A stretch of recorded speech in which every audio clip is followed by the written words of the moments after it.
Timothy Hoyer, Glory Day, Lakewood, Bethlehem, Faulkner. Michael Stady? Stady. As the ELC rep, can you tell us about what are the issues the ELCA is facing around the country in different regions, like upstate New York? Well, population is steady, but jobs are going, people are moving out, and so we struggle here. And those are some of our issues, but what are issues in other parts of the country that the ELCA is dealing with? Mm-hmm. Thank you. I thought I was going to get off easy, so I'm very pleased to be able to answer that. Many are in the same cases, the upstate New York, struggling with those same sort of issues, but we also have places such as the Western North Dakota Synod. It's very unique. If you saw in, I think report USA Today or something today, saying that they are growing at 16.5%, above what the national is about 3%, because of all the shale, the oil, the fracking issues. That's a huge issue for them, not only for the environmental issue, but all the number of people that are coming in.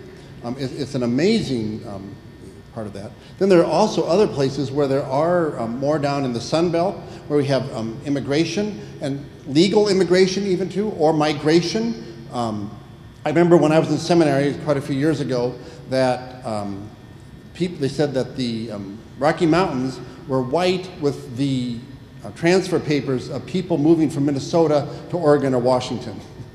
Well, it may not be quite that way, but people moving to Florida, moving down to Texas, even Alabama, Mississippi, but all along the Sun Belt, and the depopulation of many of the Lutherans, and they're going down and they're forgetting about being Lutheran.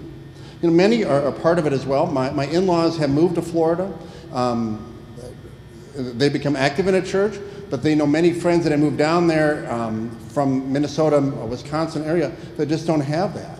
So they're also trying to develop what's the mission for us? How do we reach those that are lifelong Lutherans, and how do we serve those? Because often that they're there for a short period of time, but then they go back to the Midwest, Ohio, Wisconsin, Nebraska, Montana. Upstate New York. Right, to do their final days. So they have a historic connection, but they've been away for 15, 20 years. So how does those sort of things happen? But in terms of the mission congregations, as indicated in my report, many of them are for people in poverty. So the pockets of poverty that are going, we food deserts, you heard about that earlier, but the same sort of poverty sort of pockets. We have places that are very, very successful, but the poverty. So we're trying to target what's the best way to provide services to be able to meet people, to meet Jesus, to be Jesus there. So it is very broad and different as well. Does that kind of, I'm thinking about the major issues. I could go probably some of the more details, but as well. The other thing I think of is just the immigration issues. Yes.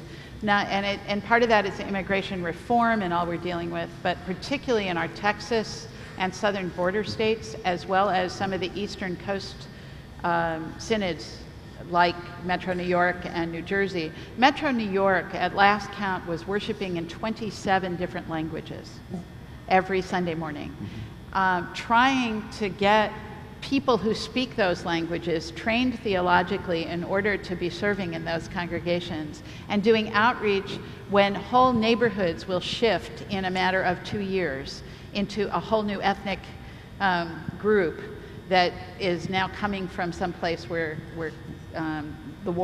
some war hit, has just been an enormous challenge because we don't always have the resources necessary to deal with the immigrant populations that are presented to us. And that's not something we see as much in upstate New York, but you sure see it on the West Coast, and you sure see it, and strangely in the Midwest. In Des Moines, Iowa. The Iraqis are coming there, and so some of the challenge of the Iraqis is that they had at one time a pretty decent lifestyle in Iraq. Because of their professional as well. They come to the United States not having the language, not having the licensure, figure the doctors, dentists, lawyers, so being able to try to find that positions after they get the licensure to be able to be certified for that. So Midwests are finding quite a bit. Omaha, Nebraska, and Council Bluffs, Kansas City are all experiencing also the immigration because we're a very welcoming people.